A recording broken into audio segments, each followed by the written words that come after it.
Emily. I want you to divorce me. I see. Regardless of the reason, I can't live with someone who cheated on me. Let's divorce right away. I'm sorry for hurting you. But thank you for understanding. We'll both be happy. As Todd and Cameron were about to leave, Cameron approached me and whispered in my ear. From now on, I'm going to have so much luxury. I'm sorry I stole Todd from you, right? With that, Cameron gave me a triumphant look and walked out arm in arm with Todd. After finishing all the paperwork, Cameron stretched widely and spoke to me. Finally done. Well, it had to be done for me to be happy with Todd. Good luck with your poor life, Emily. With a victorious expression, Cameron looked down on me and laughed. As I stayed silent, Todd joined the conversation with a puzzled look. Cameron, why do you think Emily would become poor just because we're getting divorced? What? Because Emily divorced you, a highly salaried man, so she'll lose her income as a homemaker, right? Hearing Cameron's words, Todd burst out laughing. What are you talking about? We'll be the ones living a poor life. My name is Emily Moon. I'm married and work full-time. My job was very demanding, and I was often away from home. My husband, Todd, supported me in everything.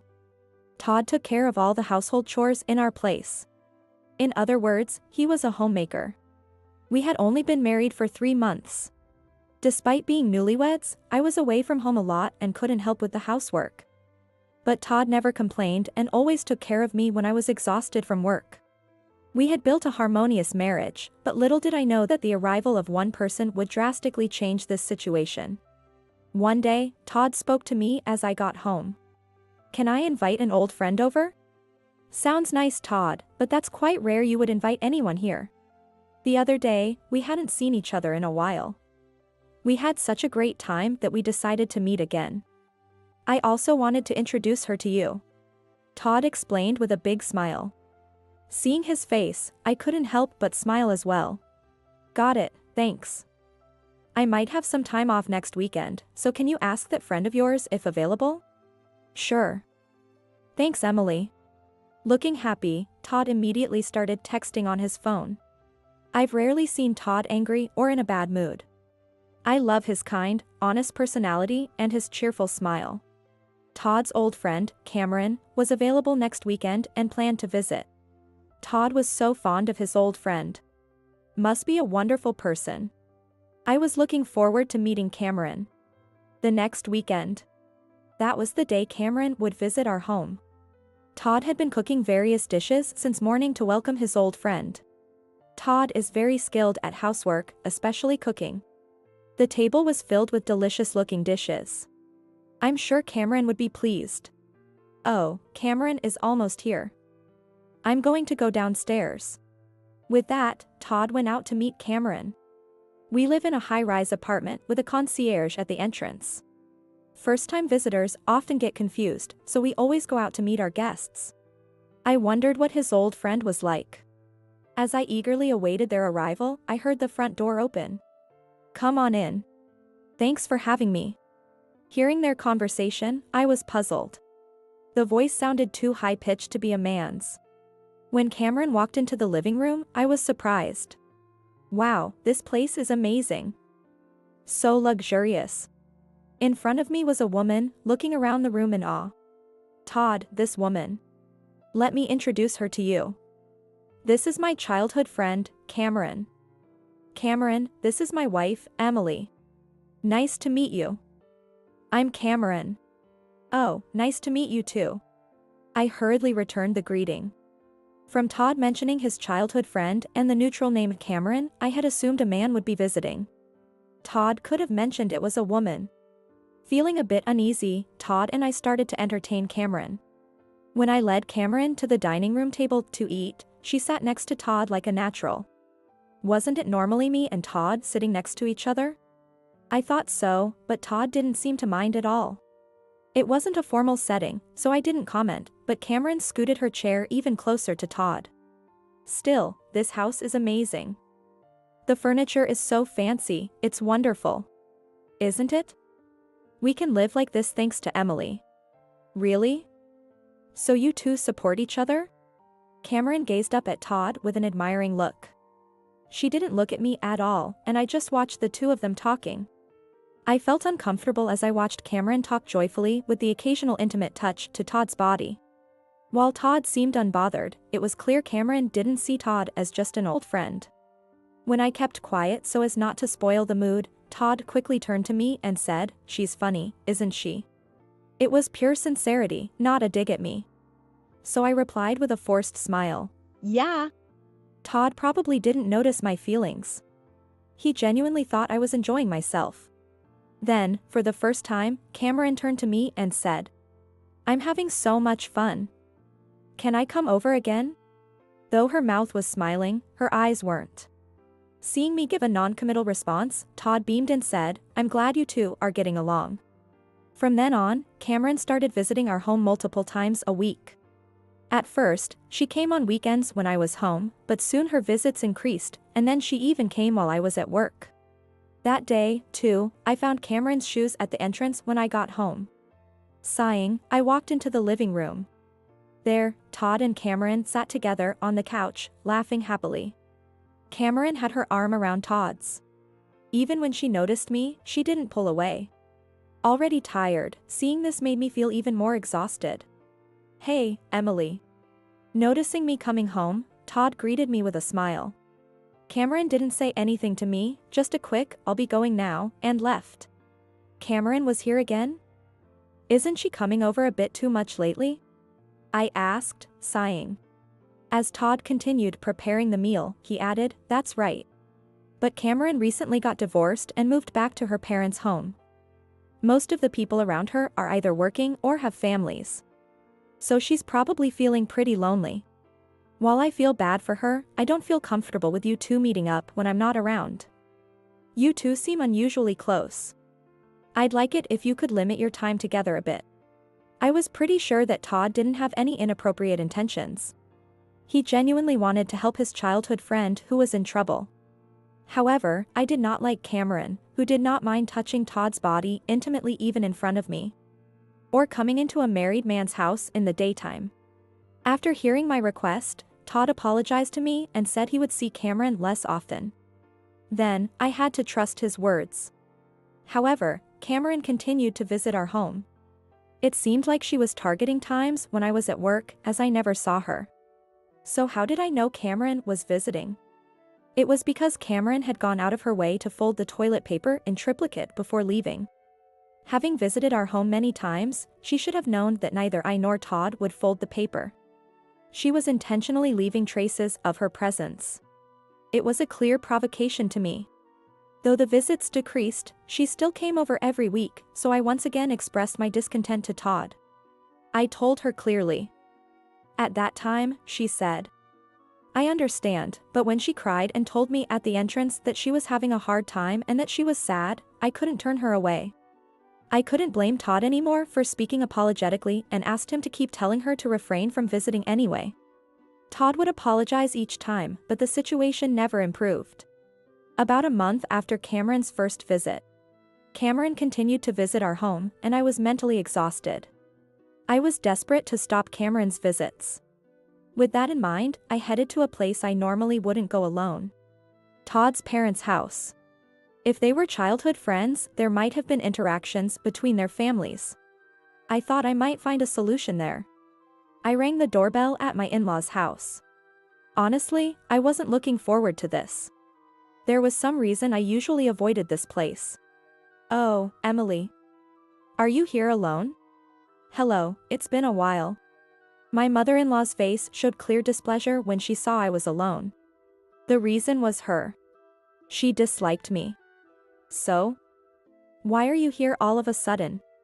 "There's no particular reason. I just thought I'd drop by since it's been a while.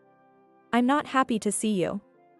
If you came with Todd, I could tolerate it, but spending time with you alone is a waste." Her blatant rudeness was rather bracing. If I retorted, it would only make things worse. It's best to smile and deflect. "You're such an unappealing daughter-in-law. If we had a daughter-in-law like Cameron, we could have built a better relationship." I was surprised to hear Cameron's name from my mother-in-law. If I didn't bring it up carefully, she might get suspicious, so it was lucky she mentioned it first. My mother-in-law continued talking without caring about me. Todd and Cameron were always close. She used to say she would marry Todd. And now he's married to a woman who can't even do housework properly or care for her family. It's really disappointing. I'm sorry, I have many shortcomings. Without making excuses, I apologized. Yet my mother-in-law ignored my words and kept complaining, repeatedly saying Todd should have married Cameron. If Todd and Cameron ever did get married, my mother-in-law would probably be overjoyed. With such thoughts in mind, I listened absent-mindedly to her nagging. About 2 months had passed since Cameron first visited our home. Cameron's visits continued. By the time I had stopped feeling anything when I saw the folded toilet paper, Todd approached me with a serious look. "Emily, I need to talk to you about something important." Todd, who was always smiling, now spoke to me with a grave expression. This unusual atmosphere made me nervous. "Sure, what is it? Are you free this weekend? I'd like to have a serious conversation." "Yes, I'm free, but can't we talk now?" "No, it's better if we talk this weekend." With that, Todd left the living room. What could this important conversation be about? I thought we had a good relationship when we were together. Could it be about Cameron? I felt uneasy. Part of me wanted to get the conversation over with, while another part dreaded the weekend's arrival. The weekend came. My suspicions were confirmed. Cameron was there, looking as if she belonged. Todd began the conversation. "Emily, I want you to divorce me." I had somehow anticipated this. I had feared our marriage might fall apart. Still, I had hoped that Todd would choose me in the end. We hadn't even been married for 6 months, yet a single woman had swiftly brought us to divorce. I felt dizzy, like I'd been struck on the head. I like being relied on. When you entrusted me with the housework because you were busy with work, I felt needed. I felt like I was supporting you. I had felt the same way. I believed we could break free from traditional gender roles and support each other through our strengths and passions. I thought we could do that together. But Cameron can't do anything. She can't live without me. I need to support her. Todd must have really thought so. He sincerely wanted to help someone in need. However, I wondered if it was right for him to leave his wife to help others. Looking at Cameron, she didn't seem remorseful despite her downcast gaze. Someone who truly felt sorry wouldn't sit back on the sofa with their legs crossed. She was likely reveling in finally taking Todd away from me. Todd's inability to notice these things might be a flaw. I found it ridiculous to be seriously troubled by this. Todd's nature would likely never change. Though he probably felt some guilt towards me, his action stemmed from a genuine desire to help. Given his altruistic motivations, I doubted he could ever fully sever ties with Cameron, even if I refused the divorce now. It seemed easier to divorce now rather than deal with this problem for the rest of my life. I see. Regardless of the reason, I can't live with someone who cheated on me. Let's divorce right away. I'm sorry for hurting you. But thank you for understanding. We'll both be happy. As Todd and Cameron were about to leave, she approached me and whispered in my ear. "From now on, I'm going to have so much luxury. I'm sorry I stole Todd from you, right?" With that, Cameron gave me a triumphant look and walked out arm in arm with Todd. Though she clearly misunderstood the situation, I felt no obligation to correct her. For the divorce, I decided to hire a lawyer and negotiate a settlement. Since we didn't have children, we mainly needed to discuss the division of assets. On that day, Todd, Cameron, and I were supposed to meet at the lawyer's office to talk things through. Todd had declared he would mostly agree to my terms. Though Cameron voiced her displeasure, Todd silenced her by saying it was only right to compensate me for the hurt they had caused. I agreed to the division of assets Todd was entitled to and demanded alimony for the affair. Cameron looked dissatisfied at the mention of alimony, but her expression softened when Todd said he would pay for both of them. After finishing all the paperwork, Cameron stretched widely and spoke to me. Finally done. Well, it had to be done for me to be happy with Todd. Good luck with your poor life, Emily. With a victorious expression, Cameron looked down on me and laughed. As I stayed silent, Todd joined the conversation with a puzzled look. What are you talking about? Poor life, what's that supposed to mean? Because she divorced you, you know? She's going to have to live a poor life from now on. So I felt sorry for her. Cameron, why do you think Emily would become poor just because we're getting divorced? What? Because Emily divorced you, a highly salaried man, so she'll lose her income as a homemaker, right? Hearing Cameron's words, Todd fell silent for a moment. Then he burst out laughing. What are you talking about? We'll be the ones living a poor life. What? Cameron looked back and forth between Todd and me with wide eyes. I decided to stay out of the conversation. Holding his stomach, Todd tried to continue speaking. I told you Emily is the CEO, right? I never said I was the one working. You did say that, but I thought it was a joke. Was that true? Why would I lie about that? I'm the stay-at-home husband, and Emily was the one working. She's the CEO of the famous ABC Corp. Upon hearing the company name, Cameron turned sharply to look at me. ABC Corp. That ABC Corp? The one with the $1.5 billion revenue? You're kidding, right? Thank you for recognizing our company. Let me formally introduce myself, Emily, CEO of ABC Corp. I took out my business card and handed it to Cameron. Cameron, in a daze, slowly accepted the card. The company name was clearly printed on it. Cameron's hand trembled slightly. How? Why? Todd's mom said he was an elite high earner. This can't be. Hearing this, Todd looked surprised. I thought to myself that Cameron and my mother-in-law were conspiring together, but I remained silent, listening to their conversation. Why would Mom have that misunderstanding? Didn't Emily explain? Well, your mom said it's impossible for a woman to earn money. She also said women should do all the housework and that failing to fulfill a wife's duties is the worst. She said all sorts of things. That's ridiculous. Such outdated thinking. Sighing, Todd seemed exasperated by his mother's beliefs. But I chose Cameron over Emily. This proves I did it for love, not for money, right? Todd smiled at Cameron, who seemed too stunned to comprehend anything. Can we consider this discussion over? You agree to the terms, right? Yes, this wraps up everything. I feel bad for hurting you, Emily.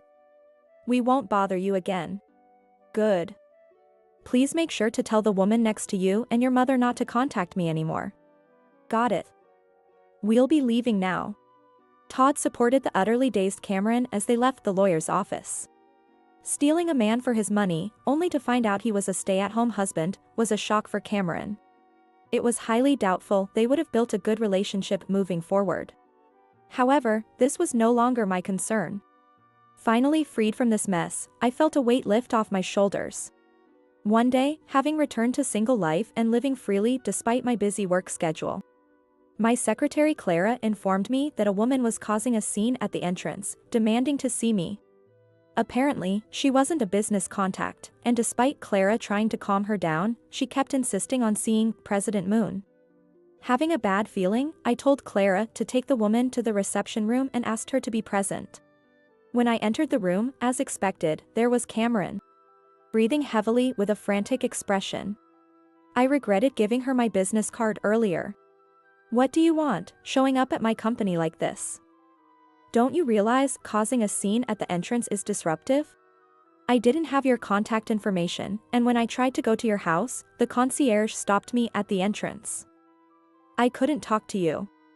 So I had no choice but to come here. We finished everything during the settlement negotiations, didn't we? I never wanted to see you again. I didn't want to come here either. Cameron slammed her hand on the table. Clara looked displeased, but I signaled her to stay calm. Yes. I came to complain to you. Complain? That's right. You said you divided the assets, but what's with that amount? For a CEO of such a big company, you're being stingy. Cameron ranted rapidly, looking very desperate. I'm not being stingy. The amount is fair. Liar. It's true. I doubted she would back down easily. Annoyed, I decided to explain the situation. First of all, my marriage to Todd lasted only 6 months. I divided my income during that period equally. After that, the alimony for you and Todd was paid out, so it's natural that the final amount was less. Upon hearing the mention of alimony, Carol's eyes widened. Todd had paid the alimony for both of them. Realizing why a significant amount of money had disappeared, she looked frustrated. Still, why can't we live in that luxury apartment? The house and furniture are shared marital assets, aren't they? It's unfair for you to keep everything to yourself. As Cameron continued to argue, I grew tired of dealing with her. I lowered my gaze and explained calmly. I remember you looking around the house the first time you visited. If the apartment and furniture had been purchased after we got married, you'd be right about them being shared assets. What do you mean? The apartment and all the furniture were things I bought while I was single. So, they're entirely mine. There's no chance you could live there. Presented with the stark reality, Cameron couldn't hide her shock. She muttered in a faint voice. I thought that by marrying Todd, I'd get all the wealth, the luxury apartment, the fancy furniture. Tough luck. But hey, you got a kind husband who's great at housework. Be satisfied with that. That's the problem too. Cameron snapped back to reality and raised her voice. What do you mean? Todd wants me to work. He says, I'm better suited to being a stay-at-home husband. So you should go out and earn the money. I married him thinking I'd live comfortably without having to work. If one spouse was a stay-at-home partner, the other working was only natural. Cameron had her issues, but in this regard, Todd was not without fault either. He could only be a stay-at-home husband because I preferred to work outside. For someone like me, who enjoys working, Todd was an ideal partner because he took care of the housework. I've never worked properly, always lived at home. Now I'm juggling part-time jobs, but I can't get a stable income. Todd doesn't get mad. But he says things like, with my skills, I can make cheap meals, so let's save money together. His positivity is driving me nuts. Yeah, he can be a bit much. I responded. Todd's positivity was one of his strengths, but he could also be a bit airhead and irritating at times. He even says things like, even if we have to live a poor life, as long as we're together, it's fine. I have the cooking skills to make you feel good every day. I was feeling pretty good thinking you'd struggle with a poor life. If I knew it would turn out like this, I wouldn't have married Todd. I don't want him anymore, you can have him back. It was clear her frustration stemmed from not getting the luxurious life she envisioned. She was now forced into a poor lifestyle with a kind but unambitious husband. She was getting her comeuppance for thinking only of herself. Even though it was all her fault, she couldn't help but take it out on me. But none of this mattered to me. I don't care about your feelings, and I don't want a man who cheated on me, regardless of the reason. Is that all you have to say? If so, please leave. As I spoke, Clara called security without waiting for Cameron's response and had her escorted out. I could hear her yelling in the hallway, but the sound gradually faded away.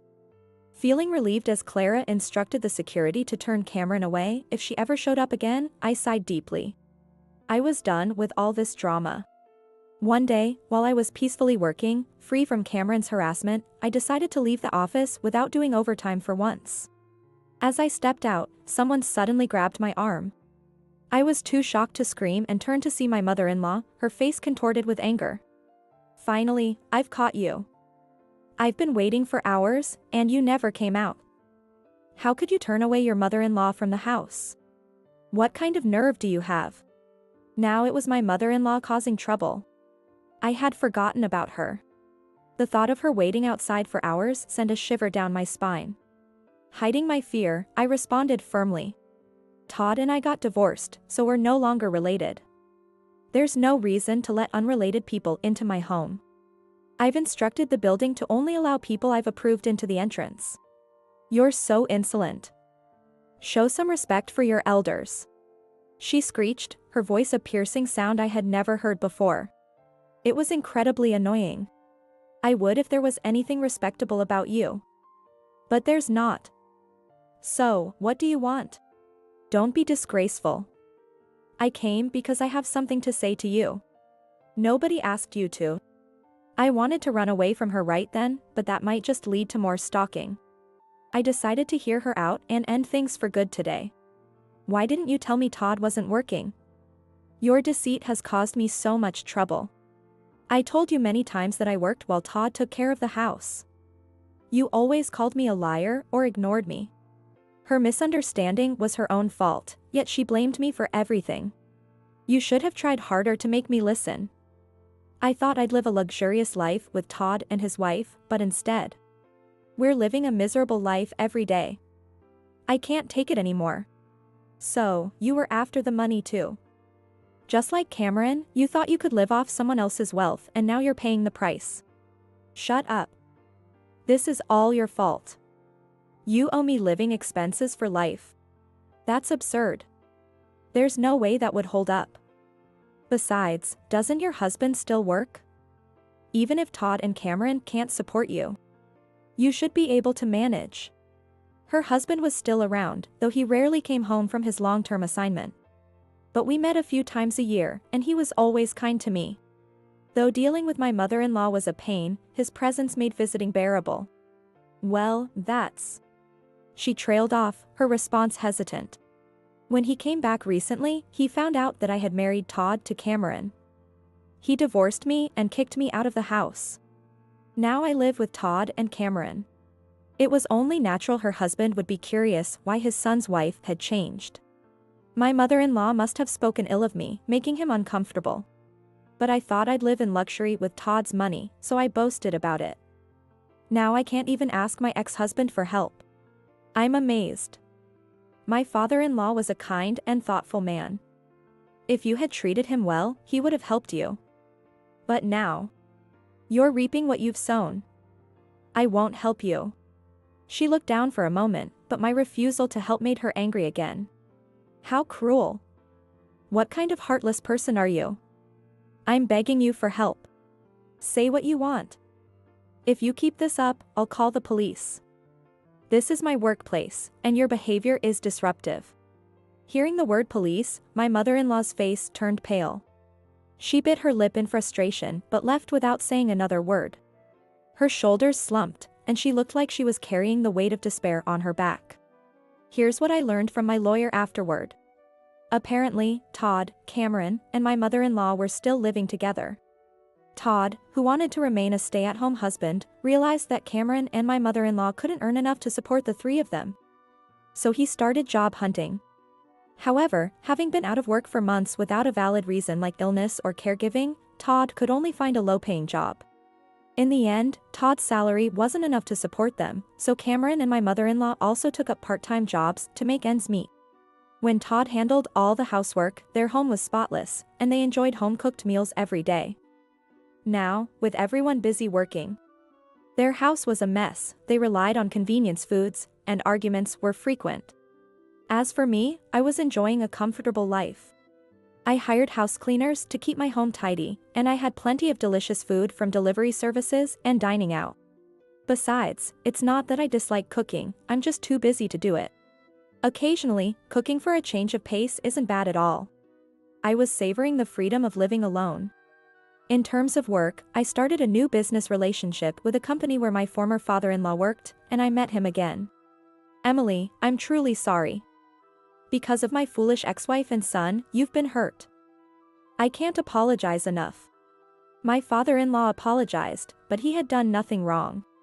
Please don't apologize. Although we are no longer family, I hope we can maintain a good relationship moving forward. Hearing this, my father-in-law smiled a bit and thanked me. For now, I was done with relationships. I decided to focus all my energy on my work.